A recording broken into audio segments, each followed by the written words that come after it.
Fala galera, beleza? Flávio aqui trazendo mais um vídeo para o canal e hoje questões modelo de natureza, questões de física, biologia e química que vão estar na sua prova do Enem. Então se você está procurando um lugar para fazer uma revisão rápida, ter alguns conceitos finais para a prova, você chegou no lugar certo. Se você ainda não é inscrito no canal, convido você a se inscrever, a gente está com a meta de chegar em 50 mil até o fim do Enem, estamos aí já em 49 mil, então está muito próximo, eu confio em cada um de vocês aí para me ajudar a alcançar essa meta. A ideia basicamente aqui eu vou trazer algumas questões que eu selecionei da prova de 2023 PPL, que são questões que têm grande chance de aparecerem muito parecidas na prova desse ano. Começando pela questão 97. A questão 97 é uma questão de baterias, né, de pilhas, e ela é uma questão bastante interessante porque ela é simples, mas ela pode confundir. Para se utilizar um controle remoto que funciona com uma diferença de potencial de 3 volts, compram-se duas pilhas do tipo AA de 1,5 volts. Então eu quero 3 volts e são duas pilhas de 1,5 volts cada um. Sabe-se que a ligação em série dessas pilhas possibilita um aumento da diferença de potencial do conjunto e da energia total disponível.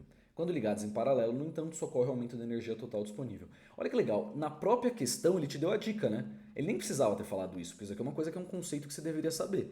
Que as pilhas, baterias, quando elas são ligadas em série, eu aumento a diferença de potencial e energia, e em paralelo eu aumento só a energia sem aumentar a diferença de potencial. Então ele está te dando a dica direta, né? Então você tem que procurar uma conexão que seja em série. E quando a gente pensa em série de baterias, eu tenho que ligar o positivo, então vamos pegar o negativo, positivo, negativo, positivo. Eu tenho que ligar o positivo com o negativo. Pensa como se você estivesse ligando uma pilha na vida real. Quando você tem uma ligação de pilhas de um controle, você não pode ligar o positivo com o positivo. Você tem que ligar uma e a outra você liga assim. Então isso é uma coisa, ele está falando basicamente uma pilha de controle remoto, você pode pensar na pilha de controle remoto do teu controle, da tua TV. Muitas pessoas quando fazem o Enem, parece que elas apagam toda a memória prática que elas têm da vida. Se eu vou fazer uma questão que tem uma aplicação muito prática como essa, eu penso na vida real. É que agora eu não estou com controle aqui fácil, mas se eu tivesse eu até mostraria que o controle é exatamente assim, né? Ele tem uma pilha ligada na outra, o negativo com o positivo, e elas estão em série, assim. Então, essa alternativa não é, porque é em paralelo. Essa daqui, ó, o negativo com o positivo positivo. Essa mesmo. Essa outra está em série com paralelo. Então, na verdade, essa daqui está em paralelo, mas está em paralelo oposto, né? Seria o oposto dessa daqui, em paralelo. Essa daqui está igual a essa daqui. Até interessante, né? Essas duas elas são equivalentes. Essa com essa. Então, nenhuma das duas poderia estar certa porque as duas são equivalentes. E essa daqui seria o negativo ligando com o negativo. Em série, então não pode ser. Essas duas já não poderiam ser porque as duas são iguais. Só sobra a alternativa B. Questãozinha fácil, mas questãozinha que pode deixar muita gente em dúvida. Vamos fazer a questão 98 então. Lâmpadas incandescentes são constituídas de um filamento de tungstênio dentro de um bulbo de vidro com gás a baixa pressão. Essas lâmpadas podem apresentar diferentes potências quando submetidas à mesma tensão elétrica. Então ele está falando de potência e de tensão elétrica. Um estudante precisa selecionar uma lâmpada que forneça o maior brilho. Para isso, deverá selecionar aquela que possui o filamento mais curto, pois terá menor resistência. Ele está querendo basicamente dizer o seguinte: pelas fórmulas, pelo conceito, pela teoria de eletricidade, de eletrodinâmica, quando eu quero um maior brilho, o que eu preciso ter? Isso é uma coisa que é bem importante você saber. Se eu estou falando sobre mais energia, eu estou falando sobre mais potência, basicamente. O que eu estou querendo dar, a potência nada mais é que energia, watts por segundo. Então, watts é joules por segundo. Então, a potência que é calculada em watts nada mais é do que a própria medida de energia que passa por um segundo. Então, a ideia que ele quer com maior brilho é que quanto maior o brilho, maior a potência. Então, a gente sabe que a fórmula da potência é o que é P igual a U vezes I, sendo U a diferença de potencial e I a corrente. Então o que a gente pode pensar? A outra fórmula é que a diferença de potencial é igual a resistência, deixa eu colocar os dois I's iguais, vezes a corrente. Eu quero ter o máximo de potência. Só que ele diz que a tensão elétrica é a mesma. Ele diz que as potências podem mudar, mas a tensão elétrica é a mesma. Então se a tensão elétrica é constante, pensa, se eu tenho um número aumentando desse lado e esse daqui é constante, esse número tem que aumentar também. Então a corrente tem que ser maior. E se a corrente é maior e a potência é constante, você percebe que é uma relação inversamente proporcional com a resistência?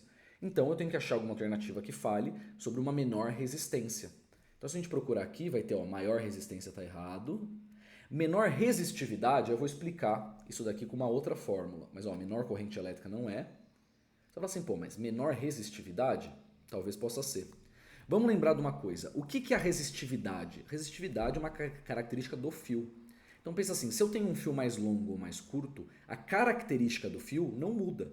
Se eu estivesse mudando o material do fio, eu mudaria a resistividade. Eu não mudo a resistividade fazendo um fio mais curto ou mais longo. O que eu mudo é aquela formulinha que diz que R é igual a resistividade vezes o comprimento do fio dividido por A, que é a fórmula do pássaro, né? A fórmula que o pessoal usa aí, a fórmula do pássaro. A ideia basicamente é, a resistividade, ela poderia realmente ser relativa, por exemplo, se eu tiver uma maior resistividade, eu teria uma maior resistência ou vice-versa. Mas mudar o comprimento do fio muda a resistência por outro motivo. Muda porque o fio fica mais longo, então lógico, quanto maior o fio, maior a resistência à carga que eu tenho porque o fio é mais longo. Imagina até um caso extremo, se eu tivesse um fio de 1 km ou um fio de 1 metro, qual que você acha que vai ter mais perda de carga? É um fio de 1 km, logicamente. Então, menor resistividade está errado por causa disso. Porque poderia ser, né? Se não fosse uma questão sobre comprimento do fio, a gente poderia pensar que a resistência seria menor à medida que a resistividade fosse menor. Então a C e a E poderiam estar certas. Mas nesse caso não, como ele está falando do comprimento, quanto menor o comprimento do fio, menor a resistência, que é o que a gente está buscando. Então, fio curto, pois terá menor resistência. Essa é uma questão que eu não acho que ela era difícil, mas ela também não era fácil. Era uma questão meio termo. É uma questão que não precisa de conta, não precisa fazer nenhum tipo de equacionamento com números, mas você precisa saber os conceitos de fórmula. A gente, por exemplo, eu usei aqui 3 fórmulas diferentes que são as fórmulas mais importantes da eletrodinâmica. Tirando a parte de composição de circuitos em série em paralelo, essas são as 3 fórmulas mais importantes da eletrodinâmica que você precisa saber. Então, saber que potência é igual a tensão. Eu lembro até do PUI e do Ukiri. É um jeito fácil de lembrar. E aqui é a fórmula do pássaro que eu não vou falar aqui, porque, né, para não ser deselegante. Maravilha. Depois, se alguém quiser deixar nos comentários qual é a fórmula do pássaro, deixa aí, eu não vou falar. Questão 100. Questão muito bonita. Essa é uma questão que deixa muita gente confusa e eu vou tentar explicar da forma mais intuitiva possível de como eu consegui resolver essa questão super rápido. 2 operários deslizam uma pedra para cima sobre uma superfície inclinada, com velocidade constante. Isso é muito importante. Se a velocidade é constante, a resultante das forças é zero. Sempre lembra, velocidade constante, aceleração zero. Força é igual a massa vezes aceleração. Se a minha velocidade é constante, a aceleração é zero, então a força é zero. Então não tem nenhuma força resultante. É como se assim, eu estou andando em velocidade constante, as forças que me opõem são iguais às forças que me fazem progredir. Um deles puxa a pedra utilizando uma corda, esse daqui, né? Enquanto o outro a empurra, conforme a figura. No instante que a pedra desliza sobre a posição B, apesar da força de atrito FB, exercida pela superfície, os pés dos operários não deslizam nas posições A e C, por causa, respectivamente, das forças de atrito FA e FC exercidas sobre esses pés. É isso, né? Pensa, quando eu faço uma força para tentar fazer uma coisa ir para frente, o que eu estou fazendo eu não estou empurrando a coisa, eu estou empurrando o chão e o chão está me empurrando de volta, né? Porque pensa, imagina que isso aqui fosse escorregadio, fosse cheio de óleo, esse cara estaria deslizando para baixo. Então, quem está empurrando esse cara para cima não é ele, a força não está nele, a força está vindo do chão para ele. Então é como se assim, esse cara empurra o chão, então a força que o homem está fazendo no chão é FA, na direção para cá, a força que o homem faz no chão. O chão devolve uma força de atrito para cima. E por que isso é óbvio? Porque pensa, ele está andando para cima. Se ele está andando para cima, a força que é exercida sobre ele tem que ser para cima. Esse que é o grande ponto. Porque senão o conjunto não estaria com todas as condições de velocidade constante e aceleração zero. Entende? Porque esse cara está fazendo uma força para cima, esse cara está fazendo uma força para cima, e tem uma força para baixo, que é o próprio peso do corpo aqui, né? Dessa caixa, dessa pedra, né, no caso. Então, só tem nexo que a força que esse cara esteja exercendo esteja levando ele para frente, para cima, e não para baixo, né? Então, ele vai perguntar, o diagrama que representa os sentidos das forças de atrito exercidos pela superfície da rampa. Então, olha só, o sentido das forças de atrito exercidas pela superfície da rampa. Não é a força exercida pelo homem, ou pela caixa, ou pela pedra. É pela superfície da rampa. Então, a gente vai ter que a força em A exercida pela superfície da rampa é o contrário. Então, imagina, ele está empurrando, ele está fazendo assim e está indo para frente. Então, a força vai ser para lá. Aqui é a mesma coisa, a força vai ser para lá. Ele está empurrando o chão, ó a força que ele está fazendo, está empurrando o chão aqui, está empurrando, e o chão está levando ele para cima. Isso aqui é o contrário, né? A força de atrito na pedra, imagina, eu estou tentando erguer ela para cima, a força de atrito está levando para baixo, né? A força de atrito está atrapalhando. Eu estou tentando mover, a força de atrito está me atrapalhando. É lógico, se não tivesse... Pensa assim, é mais fácil com atrito ou sem atrito? Sem atrito. Então o atrito está ao contrário do movimento de você carregar a caixa. Quanto mais atrito, mais difícil. Imagina que o atrito fosse infinito, eu não ia conseguir nem mover. Por quê? Porque o atrito está se opondo ao movimento. Então a alternativa que fala isso é a alternativa C. A força A está indo para cima, a força C está indo para cima e a força B indo para baixo. Questãozinha bem bonita, tinha que tomar muito cuidado, muita atenção com essa questão, porque realmente dava confusão. Agora para a questão 105, questãozinha curta, sem grandes problemas, né? Balões cheios de gás hélio são soltos no ar pelas crianças e sobem até não serem mais vistos em poucos minutos. Durante a subida, o gás no interior do balão sofre aumento de... Vamos pensar. A gente tem a terra aqui, balãozinho aqui. Vamos pensar que o balão vai subindo. O que acontece à medida que o balão sobe? Vamos pensar. O que existe na nossa atmosfera que dita os processos gasosos aqui? A pressão atmosférica. Então a pressão atmosférica ela é tanto maior, isso é um ponto que você tem que lembrar. A pressão atmosférica ela é tanto maior quanto mais baixo, quanto mais próximo do nível do mar eu estou. Porque, lógico, a camada de ar vai ser muito maior. Então, o peso que o ar faz sobre qualquer superfície é maior à medida que eu estou mais próximo daqui. À medida que eu vou subindo e vou ficando cada vez mais alto, a pressão atmosférica vai diminuindo. E pensa, se eu tenho uma pressão atmosférica menor, o volume tende a aumentar. Então, o volume aqui, que era grande, vamos dizer assim, ele vai tendendo, o volume que era pequeno, perdão, ele vai tendendo a aumentar, porque a pressão é menor. A pressão, pensa, o que é a pressão? O que a gente pensa quando você pressiona uma coisa? Você torna ela menor, né? Então a gente pensa até que quando tem uma pressão uma prensa hidráulica, ela faz uma pressão enorme e torna as coisas menores. Quando eu tenho uma pressão menor, eu tenho um volume maior, eu tendo a expandir as coisas. Então é aumento de volume, não é aumento de pressão. A densidade diminui, a temperatura diminui, e massa molar não muda, né? Porque massa molar não depende disso. Então uma questãozinha bonita, questãozinha que não era difícil, mas pode ser que muita gente confundiu aqui com densidade ou qualquer coisa do tipo. Questão 106 de química, questãozinha bonita também, bem clássica do Enem. É aquele tipo de questão que ele te dá uma situação e o que importa, na verdade, são os conceitos básicos. Não importa, ele vai te complicar colocando nomes, meta-chileno, para-chileno, orto-chileno. E o que ele está falando no fim das contas? Qual é o processo de separação que permite a purificação desse reagente? E o que ele te dá? Temperatura de fusão e temperatura de ebulição. O que você tem que procurar normalmente quando você tem uma separação?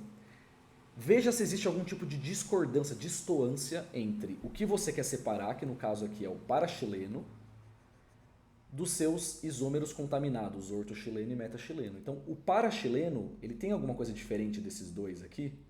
Se a gente olhar a temperatura de ebulição, é muito próxima. Então, não vai ser uma separação muito eficiente se eu usar a destilação fracionada, porque a temperatura de ebulição não é tão próxima, usando alguma coisa do tipo.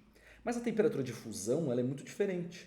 Ó, menos 25, menos 47 e o para-chileno é 13. Então, olha só, eu consigo com uma folga muito grande separar esses dois se eu usar uma solidificação fracionada. Se eu fizer uma solidificação, eu coloco uma temperatura acima de 20 graus, por exemplo, e venho diminuindo a temperatura, isso aqui vai solidificar primeiro. E aí depois isso vai solidificar. Quando isso solidificar, eu tiro o para-chileno e pronto, consegui separar. Solidificação fracionada. Percebe? É o tipo de coisa que não adianta você estudar em si. O estudar ajuda, é lógico, você vai saber o que é uma destilação simples, cristalização, extração, destilação fracionada, etc. Mas o que ajuda nesse tipo de questão é você ter essa noção clara de quando você muda a temperatura de fusão ou de ebulição, você pode ter processos de solidificação fracionada ou destilação fracionada. Nesse caso, a destilação não funciona porque não é ponto de ebulição. E vamos fazer agora uma questão de biologia. As anfetaminas são drogas sintéticas utilizadas como moderadores de apetite no tratamento de obesidade. Essas drogas atuam sobre receptores celulares, estimulando a produção de adrenalina. Quando a gente fala de adrenalina, a gente pensa de fuga e luta, a gente pensa em o sistema simpático, né? Um hormônio catabólico responsável por várias funções fisiológicas. Entretanto, a produção exagerada desse hormônio pode gerar mudanças fisiológicas indesejáveis e até perigosas para a saúde. Vamos pensar, se eu falo de anfetamina, a gente está falando do quê? A gente está falando de uma coisa tipo Ritalina, esses remédios, Venvance, qualquer coisa do tipo. Então, é um remédio, um tipo de droga sintética que ele causa o quê? Ele causa ansiedade, assim, não causa ansiedade, né? Mas ele causa uma velocidade maior do corpo, liberação de adrenalina. O que isso está associado? Com uma aceleração do corpo e não com uma desaceleração. Então, quando eu penso na alteração fisiológica observada, diminuição da pressão arterial? Não, se eu tenho uma aceleração do corpo, eu vou ter um aumento na pressão arterial. Diminuição da frequência cardíaca? Não. Quando eu estou no estado de fuga e luta, estado de alta adrenalina, eu tenho frequência cardíaca super alta. Eles colocam adrenalina no coração até para tentar reiniciar o coração. Aumento de contração dos brônquios? Não. É o contrário. Aumento das secreções gastrointestinais? Não, né? Quando você está no estado de fuga e luta, não é o seu estômago, o seu intestino, ele tem menos prioridade de funcionamento. Aumento da concentração de glicose sanguínea? Sim, existe um processo de transformação de glicose em glicogênio, glicogênio em glicose, e quando eu tenho adrenalina liberada, parasimpático, aceleração, o corpo ele precisa de glicose, né? Ele precisa de energia, ele precisa fugir, é esse que é o estado natural da adrenalina alta. Então o corpo aumenta a concentração da glicose, sendo que quando você está de boa ali depois de uma refeição, parasimpático funcionando, baixa adrenalina, outros hormônios funcionando, o seu corpo ele transforma a glicose em glicogênio. Daí você fica tranquilo ali, ele vai fazendo a construção. Então é um estado muito mais, como ele falou, catabólico. Catabólico é de destruição, anabólico é de construção. Então, aumento da concentração de glicose sanguínea.